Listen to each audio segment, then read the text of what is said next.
Ala, jota mä oon seurannut jo pidemmän aikaa, on uraani. Me kaikki tiedetään, että uraanilla voi tehdä sähköä, ja mikä parasta, se on suhteellisen ympäristöystävällistä sähköä, kun huomioidaan, kuin vähän sitä tarvitsee maasta kaivaa, jotta me voidaan tuottaa kokonaiselle kaupungille riittävästi energiaa. Uraanissa on pari tosi mielenkiintoista kulmaa, joiden takia se on päätynyt tonne mun tutkalle. Ensinnäkin uraanin kysyntä on kasvussa, kun uusia voimaloita rakennetaan sinne ja tänne tämän vihreän siirtymän nimissä. Itse asiassa on arvioitu, että uraanin kysyntä tulee tuplaantua vuoteen 2050 mennessä.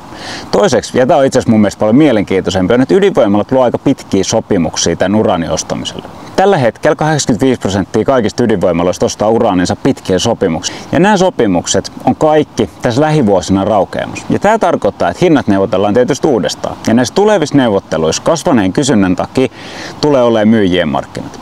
Henkilökohtaisesti mä uskon, että uraania myyvät firmat voi hinnoitella toimintansa huomattavasti paremmalle tasolle. Hauskaa on myös se, että tätä samaa ilmiötä ajaa tällainen semi-uusrahasto kuin Uranium Sprott.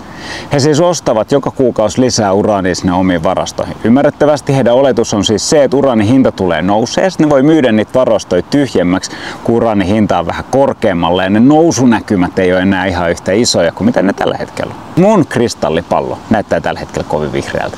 Mutta mähän en mitään tiedä